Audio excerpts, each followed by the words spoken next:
Hello students, welcome to economics class. Today we are going to start how to calculate national income by the income method. Let's begin. Here, as you know that the meaning of national income, the definition of national income by income method is sum total of income earned by normal resident of a country during a particular period of time, that is called national income. So income method measure the national income from the prospective of factor income. Income method अगर हम use करते हैं national income को calculate करने के लिए, तो हम सिर्फ और सिर्फ इनकम मेथड में फैक्टर इनकम को ही जोड़ेंगे. ठीक है, फैक्टर इनकम वो इनकम होती है जब हाउस होल्ड अपनी फैक्टर ऑफ सर्विसेज देता है किसको, फर्म को. ठीक है, land labour capital entrepreneur. On the behalf of it firm pay factor payment in the form of rent, wages, interest and profit to the household. These income add up, all these income add up and identify under the income method, which will help to calculate national income. Okay, now what is the definition of national income by income method? Income method refers to the sum total of factor income earned by all the resident of a country during a year. It's called national income. We can also call NDPFC, net domestic product at factor cost. Now according to the income method, all the income that accrue to the factor of production, वो सारी income जो हमें मिलती है किससे, factor of production से, rent, wages, interest and profit, किससे मिलती है, फैक्टर ऑफ प्रोडक्शन हमको देने से. फैक्टर ऑफ प्रोडक्शन कौन कौन से हुए, by the way of wages, profit, rent, interest etcetera. तो फैक्टर ऑफ प्रोडक्शन कौन कौन से हुए, लैंड, लेबर, कैपिटल, एंटरप्रेन्योर. यही सारी चीज़ें क्या होती हैं, फैक्टर ऑफ सर्विसेज भी होती हैं, फैक्टर प्रोडक्शन भी कह सकते हैं आप. Are sum up to obtain the national income. तो हम क्या कर रहे हैं, इन सबको ऐड कर रहे हैं, सम अप कर रहे हैं. क्यों, क्योंकि हमें नेशनल इनकम निकालनी है. Now income method is also known as, हम आपको ये बता दें, इनकम मेथड को दूसरे शब्दों में क्या बोला जाता है, डिस्ट्रीब्यूटिव शेयर मेथड भी बोला जाता है, दूसरा फैक्टर पेमेंट मेथड भी बोला जाता है. Now before calculating the national income by income method, we have to be discuss first components, various components of factor income. Here these are the components. There are three components. The first one is compensation of employee, second one is operating surplus and the third one is mixed income. अब हम आपको बता दें compensation of employee क्या होता है, वो हम आपको बताएंगे. It refers to the amount paid to the employees by the employer. Compensation means in the form of wages and salary, in the form of benefits, amenities, जो employer अपनी employee को देता है. ठीक है, for rendering the productive services. क्यों, क्योंकि क्या कर रहा है, एम्प्लॉय की सर्विसेज एम्प्लॉयर यूज कर रहा है. It include all the payment benefits which the employee receive directly और इनडायरेक्टली फ्रॉम द एम्प्लॉयर. ये सारे पेमेंट्स इंक्लूड करेगा डायरेक्टली और इनडायरेक्टली जो भी हमें एम्प्लॉयर से मिल रही हैं.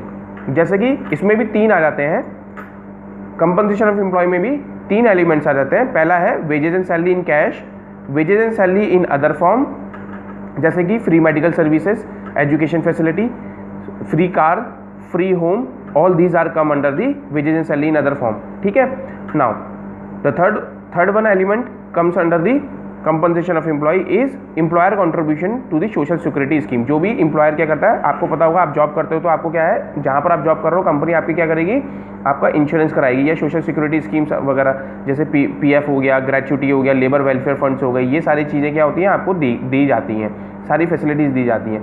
तो ये सारी आप क्या करोगे, आइडेंटिफाई करोगे, then you will get the compensation of employee. Now the second one, operating surplus. Operating surplus को हम क्या बोलते हैं, when you sum up rent, royalty plus interest plus profit, when you sum up all these elements you will get operating surplus. Rent, royalty, interest and profit को आप plus कर दोगे तो आपको क्या मिलेगा, ऑपरेटिंग सरप्लस मिलेगा. नाउ यहां देखिए, रेंट एंड रॉयल्टी का मतलब क्या होता है. Rent is that part of national income which arises from the ownership of land and building. Rent आपको पता होगा, जो भी आप अपनी लीज पे दे रहे हो, रेंट पे दे रहे हो, बिल्डिंग दे रहे हो, लैंड दे रहे हो, तो उससे जो आपको पैसा मिलता है उसको हम रेंट बोलते हैं. रॉयल्टी क्या होता है, देखिए, royalty refers to the income receive for the granting leasing rights of subsoil asset. Royalty का मतलब क्या होता है, जब आप क्या कर रहे हो, जैसे आपको पता होगा गौला में क्या होता है, हम we are extracting the natural resources, we have to pay the royalty in the form fees in the form of royalty to the government. State government. तो यहाँ पर हम क्या कर रहे हैं, रॉयल्टी दे रहे हैं। तो रॉयल्टी क्या है, वो इनकम है जो रिसीव हो रही है जब आप अपनी राइट्स को लीज पे देते हो, ग्रांट करते हो। You grant leasing right of subsoil asset, अपनी इंटेंजिबल एसेट्स को आप किसी को दे रहे हो, या आप कह सकते हो अपनी गुडविल आप यूज़ करने को दे रहे हो, तो उसकी रॉयल्टी होती है, ठीक है। वो आपको क्या हुई, इनकम हुई। नाउ द इंटरेस्ट, इंटरेस्ट क्या होती है, interest is the refers to the amount receive for lending funds to the production unit. अब यहाँ पर क्या हुआ, इंटरेस्ट, जैसे कि जब आप क्या करते हो, कर्ज में रुपए देते हो, कर्ज में means lending the money to the some other person and charge the some at the rate of certain rate of interest. So जैसे हम बोले इंटरेस्ट ऑन लोन, तो जो आपको मिलता है तो वो इंटरेस्ट कहलाता है, ठीक है। But interest does not include, इसमें दो चीज़ें को ध्यान में रखना है, क्या क्या इंक्लूड नहीं होता है, interest paid by the government on the public debt and interest paid by the consumer. As such interest is paid on the loan taken for consumption purpose. तो हमने बोला कि इंटरेस्ट जब गवर्नमेंट पेड कर रहा होता है, interest paid by the government on the public debt, ठीक है, कर्ज जो लिया है, and interest paid by the consumer, जो भी कंज्यूमर पे कर रहा है, ठीक है, interest, as such interest is paid on the loan taken for the consumption purpose. तो ये हम इंक्लूड नहीं करते हैं, क्यों, क्योंकि वो लोन क्या है और कंजम्पशन पर्पस के लिए लोन लिया गया है, उसके बेसिस में जो भी इंटरेस्ट मिल रहा है उसको हम इंक्लूड नहीं करते हैं। दूसरा है interest paid by one firm to the another firm, अगर एक फर्म ने इंटरेस्ट पे किया है किसी और के बिहाफ में या फर्म का, तो वो भी हम इंक्लूड नहीं करेंगे। तो ये आपका इंटरेस्ट में आ जाएगा। दूसरा है आपका प्रॉफिट, प्रॉफिट इज दी, आपको पता होगा when you deduct profit is का फॉर्मूला भी आपको पता होगा, selling price minus cost price, you will get the profit. There are various definition of the profit, but in the economics profit is the reward of the entrepreneur for his contribution to the production of the goods and services. When you produce various goods and services, and when you sell out in the market at a higher prices, then you will whatever you amount you will receive, that is called profit, ठीक है। After, अब profit को आप दूसरे शब्दों में ये भी कह सकते हैं, profit is the amount after deducting all the indirect और direct expenditures, whatever the amount is left is called profit. तो प्रॉफिट की कोई एक डेफिनेशन नहीं है, बहुत सारी डेफिनेशन है। तो हमने प्रॉफिट क्या कहा, प्रॉफिट भी हम तीन तरीके से यूज़ करते हैं। There are three purpose the profit is use for the three purpose, ठीक है। वो कौन कौन से पर्पस हैं वो हम आपको बता रहे हैं। पहला है corporate tax.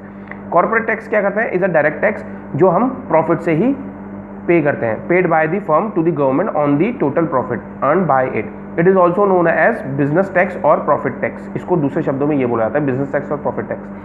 Dividend is the part of the profit which is paid to the shareholder, shareholders those who holding the share of the company, ठीक है। Shareholders are the person in the ratio of their shareholding, ठीक है। जो भी shares उन्होंने hold कर रखे हैं उसके बिहाफ में उनको डिविडेंड दिया जाता है as a part of the profit कहते हैं। जैसे आपने क्या कहा, अपना किसी कंपनी में पैसे लगाए, आपने उसकी कंपनी के शेयर खरीद लिए, at the end of the year वो शेयर आपका 10 रुपये से 12 रुपये का हो गया, तो 2 रुपये का आपको प्रॉफिट हो गया, तो वो हम उसको टेक्निकली क्या बोलते हैं, डिविडेंड बोलते हैं। It is known as the distributed profit, इस डिविडेंड को हम दूसरे शब्दों में क्या बोलते हैं, डिविडेंड डिस्ट्रीब्यूटेड प्रॉफिट भी बोलते हैं। नेक्स्ट आपका रिटेन अर्निंग। रिटेन अर्निंग क्या होता है, देखिए, it is the part of the profit which is kept as reserve to meet out the unexpected contingencies. Retained earning वो अर्निंग होती है जो it is a part of the profit होता है। उसमें प्रॉफिट में से जैसे आपको पता होगा कुछ सेविंग आप कर लेते हो for to meet out the uncertainties in the future, ठीक है। तो वो सारी चीज़ें पैसे क्या होते हैं, जनरल रिजर्व कह सकते हो या कंटीजेंसीज मीट आउट करने के लिए कह सकते हो। तो वो हम पैसा अपने पास इसलिए रखते हैं क्योंकि आने वाले समय में वो हमको अनसर्टेनिटीज में हम उसको यूज़ कर सकें, और for the purpose of expanding the business, ठीक है। It is also known as undistributed profit भी उसको बोला जाता है, उसको हम डिस्ट्रीब्यूट नहीं करते हैं, उसको हम अनडिस्ट्रीब्यूटेड प्रॉफिट के नाम से बोलते हैं रिटेन अर्निंग को। तो ये क्या है, इसके 3 एलिमेंट्स हैं, या आप कह सकते हो प्रॉफिट के, ठीक है। इन सब एलिमेंट्स को आप प्लस करोगे तो आप you will get the profit. Now the next one, the third component of income factor is mixed income. What is mixed income? Mixed income is सब तरीके से कहीं से भी आ रही है, मिक्स आ रही है sources. It is the income generated by own account worker like farmer, barber etcetera. ये सारे क्या है, मिक्स इनकम में आते हैं, ठीक है। जैसे कि it is the income generated by own account, हम अपना आप ही खुद ही क्या कर रहे हैं, सर्विसेज दे रहे हैं, फार्मर भी कर रहे हैं, बार्बर का भी काम कर रहे हैं एसेट्रा। तो बहुत सारी चीज़ें हैं वो मिक्सड हो गई, बहुत डिफरेंट सोर्सेज से हमको पैसा मिल रहा है, वो हमारे लिए मिक्सड इनकम हो। तो ये क्या है, कुछ कंपोनेंट्स हैं जो हमको ध्यान में रखना है. When you identify all these components and the elements you will get the national and sum up all these elements components you will get the national income that is called NDPFC. Okay, operating surplus क्या होता है वो भी हम आपको बता देते हैं. ये देखिए ऑपरेटिंग सरप्लस क्या होता है. Operating surplus is another term used in the factor payment. ठीक है, ऑपरेटिंग सरप्लस हमने बता दिया आपको फैक्टर पेमेंट में यूज किया जाता है. किसके फॉर्म में यूज किया जाता है? Rent, wages, interest and rent, interest, profit के फॉर्म में किया एंड रॉयल्टी. ठीक है, अब यहाँ पे it refers to the sum total of income from the property. या तो आप क्या करोगे, जो भी पैसा आपको मिल रहा है प्रॉपर्टी से, रेंट, रॉयल्टी एंड इंटरेस्ट, ठीक है, ये सारी चीजें प्रॉपर्टी से मिलता है. And the income from the entrepreneurship, जो पैसा आपको मिलता है एंटरप्रेन्योरशिप से, फर्म को चलाने से, प्रॉफिट. ठीक है, तो ये चीज़ें हम इसमें इंक्लूड करते हैं. इसको हम क्लासिफाई कर सकते हैं इस तरह से. देखिए, income from property and income from entrepreneurship, profit, rent plus royalty plus interest, you will get the operating surplus. Operating surplus arise in both the private and government enterprises. ये ऑपरेटिंग सरप्लस कैसे arise होता है? दोनों company, चाहे वो public हो चाहे वो प्राइवेट हो, वहाँ से अराइज होती है. However it does not be arise in the general government sector because as it work with the motive of social welfare. Generally अगर हम बात करें, ये गवर्नमेंट सेक्टर जो कंपनीज होती हैं वहाँ से हम नहीं, ये अराइज नहीं होती है ऑपरेटिंग सरप्लस. क्यों नहीं अराइज होती है? क्योंकि उनका मोटो क्या होता है? सोशल, समाज कल्याण होता है, सोशल वेलफेयर को प्रमोट करना होता है. ठीक है, तो it is the basic aim to operate for the benefit of the public, not for the earning money और the profit. So income like rent, interest and profit are nil in the general government sector. तो ये इसलिए वो nil होता है from the perspective of the government sector. ठीक है, ये आप सिर्फ और सिर्फ प्राइवेट सेक्टर के उसमें ही पढ़ सकते हो. तो ये ऑपरेटिंग सरप्लस था, आपको ये ध्यान में रखना है. अब हम आपको कुछ न्यूमेरिकल बताते हैं किस तरह से आप इसको सॉल्व करेंगे. देखिए बच्चे, अगर आपको न्यूमेरिकल सॉल्व करना है तो सबसे पहले आपको न्यूमेरिकल सॉल्व करने से पहले प्रिकॉशंस जरूर ध्यान में रखने हैं. क्योंकि प्रिकॉशंस अगर आप ध्यान में नहीं रखोगे इसके इनकम मेथड के, तो आप न्यूमेरिकल नहीं सॉल्व कर पाएंगे. प्रिकॉशंस के लिए वीडियो हमने पहले से ही अपलोड कर रखी है, आप उसमें जा सकते हैं, चैनल में आप जा सकते हैं और आप प्रिकॉशंस देख सकते हैं इनकम मेथड के. ठीक है, हम आपको न्यूमेरिकल बता रहे हैं किस तरह से हम नेशनल इनकम को कैलकुलेट करेंगे. अब कैलकुलेट करने के लिए नेशनल इनकम के लिए हमारे पास पहला क्वेश्चन है, wages and salary 500, mixed income of self employed 300, dividend 300, corporate tax 100, rent 200, consumption of fixed capital को हम डेप्रिसिएशन भी बोलते हैं दूसरे शब्दों में 100, employer contribution to the social security scheme 50, undistributed profit 200, NFIA -50, interest 100. तो अब हमको क्या करना है? फॉर्मूला पुटअप करना है. अब फॉर्मूला पुटअप करने के लिए हमने नेशनल इनकम निकालना है. नेशनल इनकम निकालने के लिए आपको पता है कि हम किसकी बात कर रहे हैं? NNPFC की बात कर रहे हैं, net national product factor cost की बात कर रहे हैं. इसको हम निकालने के लिए हमें आइडेंटिफाई करना पड़ेगा कौन कौन से आपके क्या है कंपोनेंट्स हैं. सबसे पहले आपको कंपोनेंट आ जाएगा wages and salary plus mixed income, MI, short form में हम MI लिख रहे हैं, mixed income plus dividend plus corporate tax, क्योंकि आपको क्या दिया है? एलिमेंट दिया है. देखिए, प्रॉफिट को निकालने के लिए आपको एलिमेंट को प्लस करने पड़ेंगे. कॉर्पोरेट टैक्स प्लस रेंट भी दिया है आपको क्वेश्चन में. देखिए ये रेंट है 200 का, रेंट भी दिया है, प्लस अनडिस्ट्रीब्यूटेड प्रॉफिट भी दिया है आपको, जिसको हम क्या बोलते हैं? Retained earning, plus interest plus NFIA.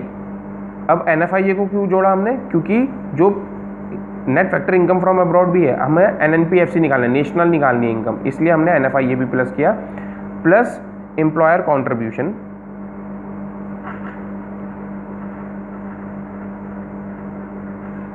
ठीक है, सोशल सिक्योरिटी स्कीम. ये आपका फॉर्मूला बन गया. ठीक है, देन आपको क्या करना है? इनकी सारी अमाउंट्स को आपको ऐड अप कर देना है. तो वेजेस एंड सैलरी आपको दे रखी है 500. देखिए, वेजेस एंड सैलरी 500 दे रखा है आपको, मिक्स्ड इनकम 300 दे रखी है,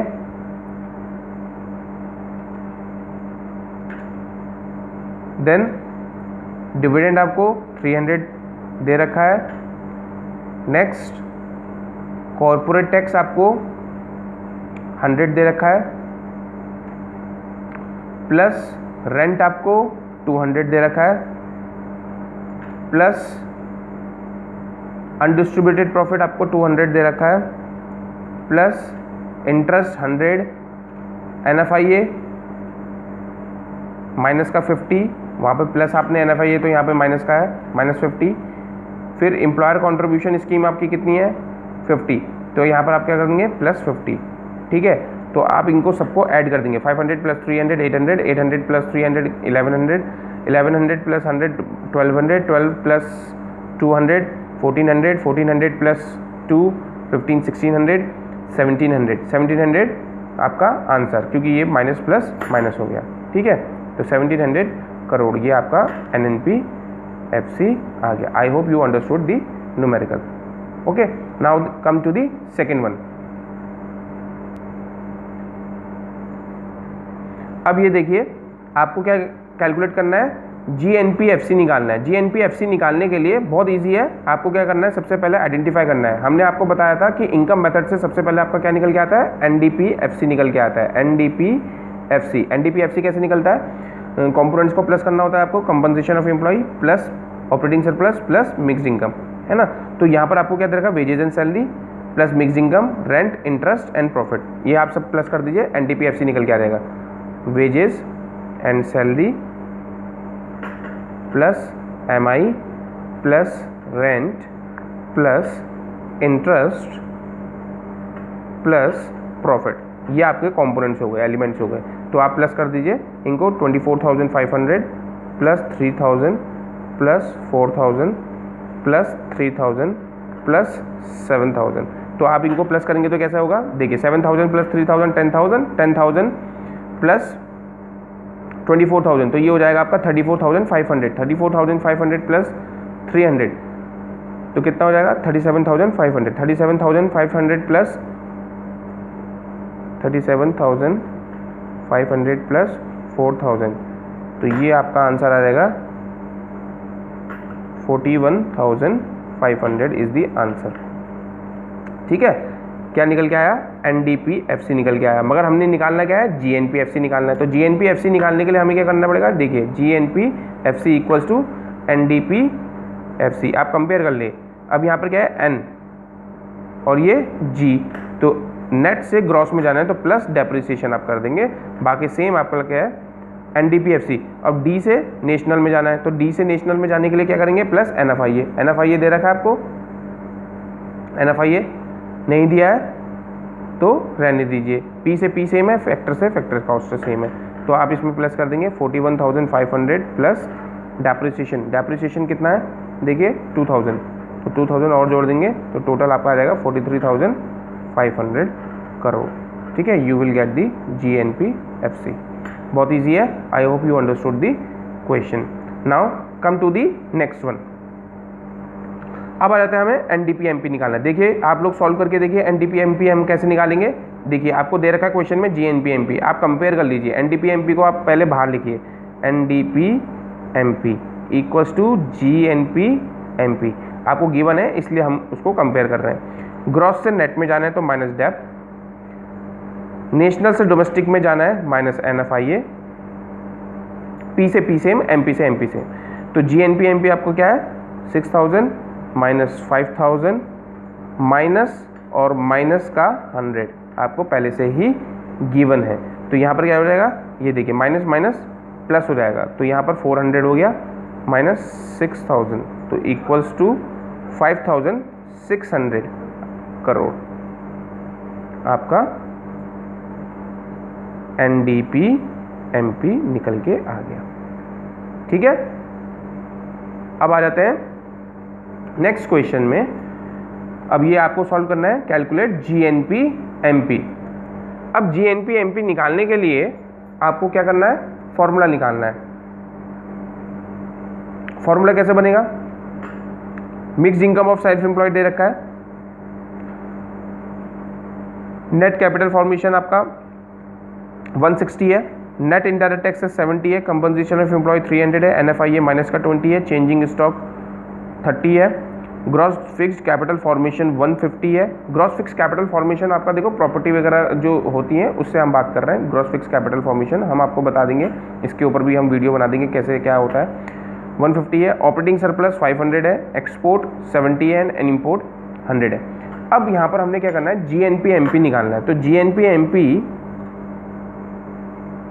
equals to mixed income of self employed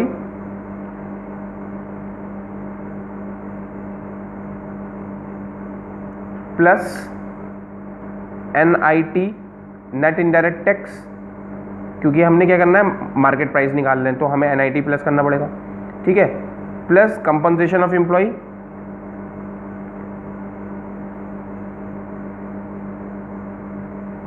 plus NFIA, national है तो हमें NFIA प्लस करना पड़ेगा, प्लस ऑपरेटिंग सरप्लस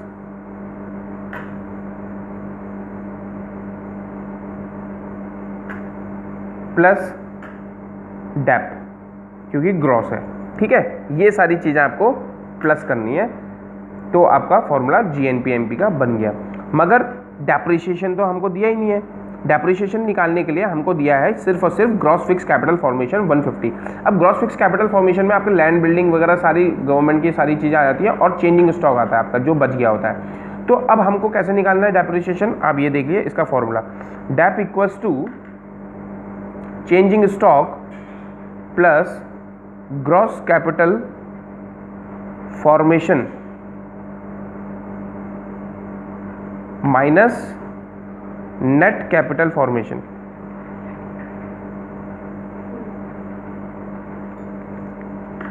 अब चेंजिंग स्टॉक की वैल्यू आपको दे रखी है, देखिए चेंजिंग स्टॉक कहां पर दिया है आपको, चेंजिंग स्टॉक निकलेगा आपका 30 plus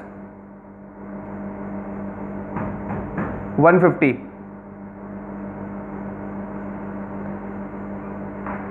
minus net capital formation.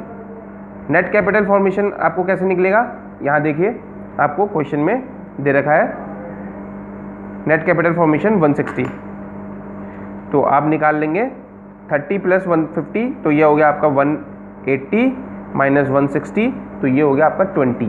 तो 20 आपका क्या हो गया, डेप्रिसिएशन हो गया। तो 20 करोड़ आपका डेप्रिसिएशन हो गया। Now you will get the GNP/MP 250 plus 70 plus 300 plus minus में आपको क्या दे रखा है, देखिए यहाँ पे NFIA 20 दे रखा है तो हम माइनस में 20 कर देंगे, ठीक है, माइनस में 20 प्लस 500 प्लस 20, ठीक है, डेप्रिसिएशन हमने कर दिया। तो आंसर आपको क्या रहेगा, देखिए 250 प्लस 70 प्लस 300 तो यहाँ पर आ गया 550 के प्लस 70 कर दोगे तो 570 प्लस 70 हो गया आपका 640 प्लस 500 हो गया 1140 माइनस 20 तो यहाँ पर हो जाएगा आपका 1120 crore. Okay, so easy. I hope you understood the question. If you have any doubt, then you may ask.